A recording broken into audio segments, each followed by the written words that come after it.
Welcome to the Red Sneaker Writers Podcast. News, interviews, and writing tips for people who are serious about having a writing career and want some practical knowledge to help them achieve it. Your host is the nationally best-selling author of more than 50 books, William Bernhardt.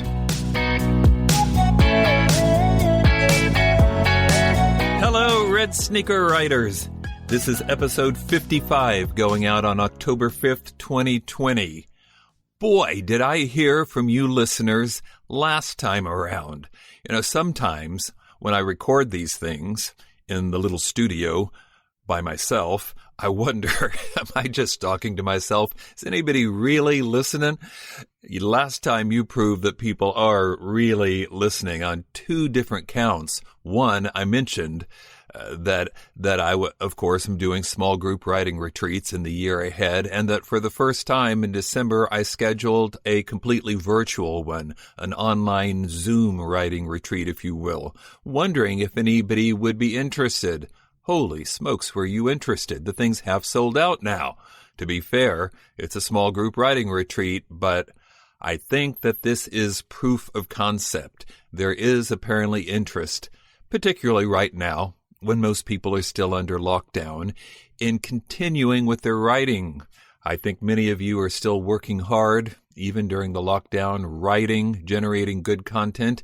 You want feedback, and this is a way to get it. I also saw at least one registration from a person so far away, there's no chance probably they would ever come to the retreat in person, but virtually, sure.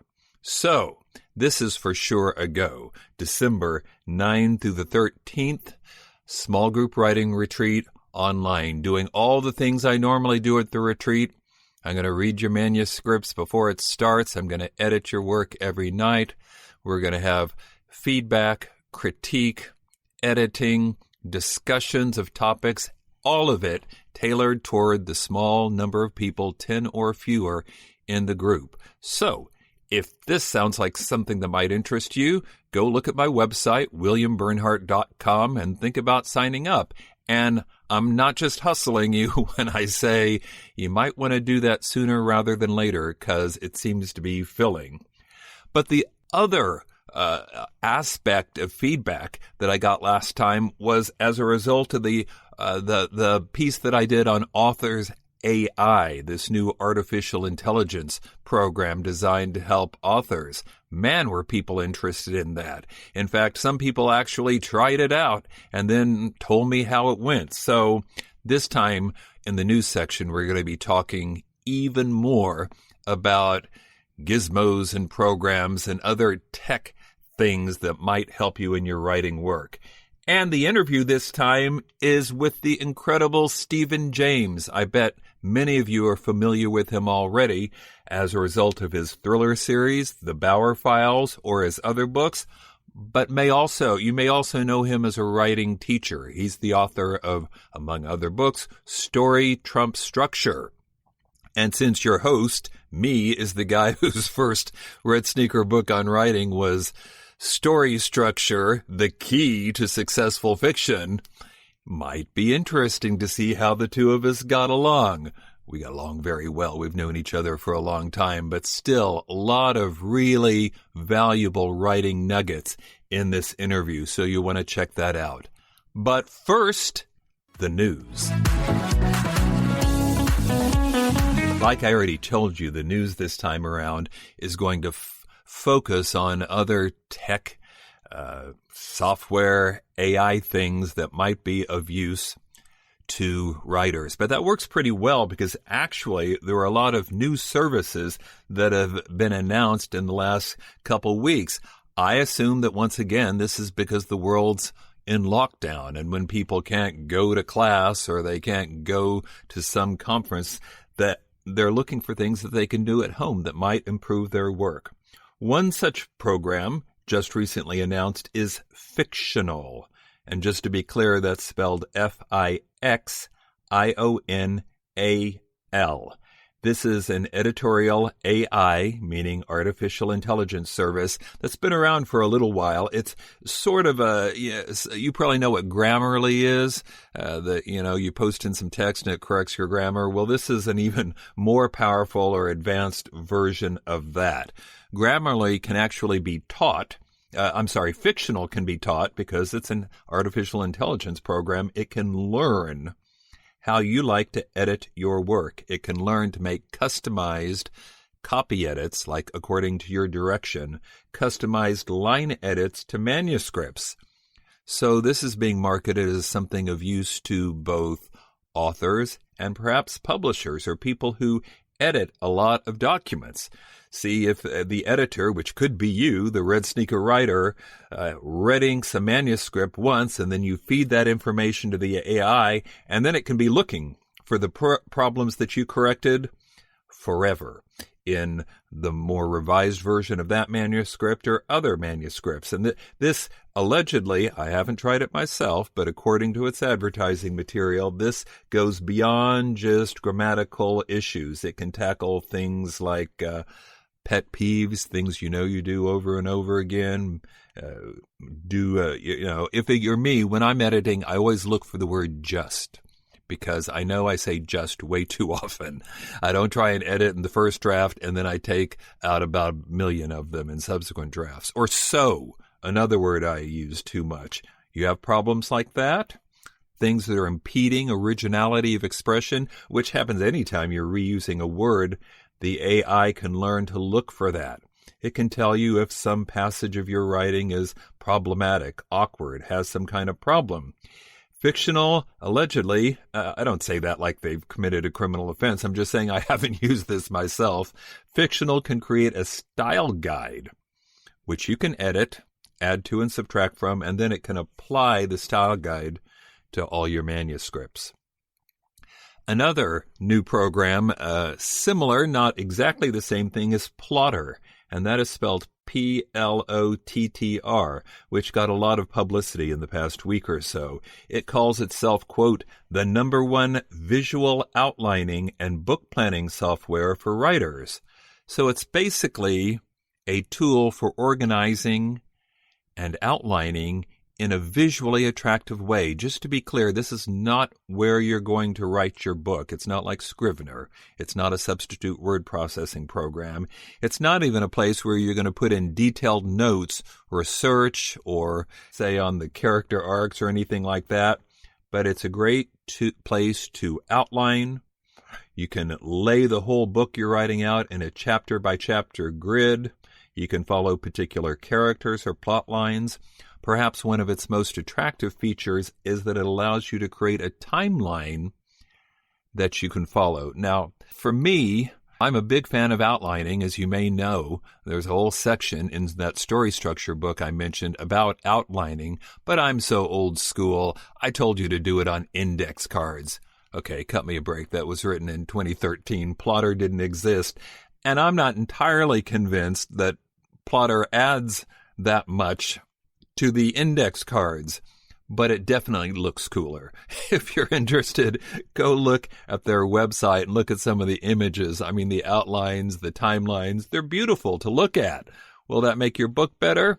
I don't know. But I do think there are many people who aren't outlining or who resist outlining, not so much because they don't think it would improve their work, but because it's boring and they don't want to do it. They'd rather plunge right into their book and start writing. The problem with that is then you get about 100 pages into it and you can't figure out what happens next, and the book hits a roadblock it may not recover from. Outlining is your friend, and if having a little tech gizmo makes it more likely that you will employ this friend and outline, then great. Another program, Lately. This is an AI service that's designed to help you with marketing, specifically social media posts. As you are probably aware, social media marketing is a huge factor in book marketing today, and not just by the self-published. Everyone, big publishers, small publishers alike, everybody is using social media. I also suspect it's fair to say that this is not most writers' favorite thing to do, since most writers are not that social, really, and would rather be writing their books or, anything rather than posting on social media. Well, Lately is a program designed to help you do it and do it better and do it more efficiently. Basically, Lately does two things. It looks into your past social media content and makes a determination of what's working and what's not, what works best. And second, it looks at the content you feed it and then generates dozens of different social media posts based upon your content that you can then send out anywhere. So it takes your content, it takes its knowledge of what works for you and what doesn't, and gives you all of these social media, all this content. All you have to do is give it the URL where you want your content to go. It can even add hashtags or pictures or photos, whatever. As you probably know, social media typically gets more attention when there's an image. The trick for me here, I would think, is that you cannot be posting book commercials every day of the week. People will get tired of that quick. You need a blend of both with the stuff that I do, either for myself or for the books we publish. Most of my social media posts are, go to Facebook and William Bernhardt, check it out. Most of them are going to be, talking about my cat or what I cooked for dinner or the kids and I played this board game, real life, talking about my life, which people seem to like. And then maybe once a week, something that's more overtly commercial, talking about my new book or talking about a writer conference coming up or something like that. So how well does Lately manage that blend? Again, I don't know. I haven't done it, and I don't think it's essential for anyone, but if it gets you started, if it gets you paying attention to social media when you haven't been, then it might be something worth looking at. That's Lately, Lately. One more artificial intelligence service you might want to check out, and that's called Trinity Audio. This one's geared toward audiobooks. Basically, it allows you to use text-to-speech technology to produce your audiobooks in a very affordable way. As you may know, you can go to some place like ACX and find a narrator for your book, but they'll want to be paid one way or another, either up front or with a percentage of the royalties, 50% usually, or both. Well, this is a way of doing it less expensively. Is it as good? I don't know. Jane Friedman wrote in her newsletter this week that it's easy to listen to an entire book that's been produced using text-to-speech technology, although she acknowledges that it probably doesn't sound as good as what you would get from an actual human narrator. On the other hand, if you don't have a narrator, if you don't have a recording studio and you can't afford to spend a bunch of money producing it, this might be an alternative you want to look at. And I'll also remind you about Descript, a program that does similar things that I've talked about in the past. Here's the bottom line for all of this. None of this is a substitute for you exercising your creativity to generate books, outlines, social media posts, or audiobooks. These are things that are designed to help the human, but not replace the human. They can't, at least not yet, but it's possible that the implementation of some of these things might save you some time, might improve your efficiency or productivity, and that's worth doing. And I'll follow up on that in the next section on writing tips.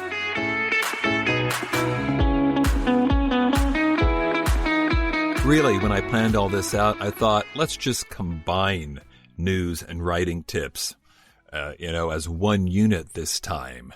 And then One of my children said, no, people like the format. It's news and writing tips and the interview, and don't mess with it. So, okay, even though this is really just a continuation of the previous section, we'll call this the writing tips section, because here's the tip that I was about to give anyway. 1, don't become dependent upon technology.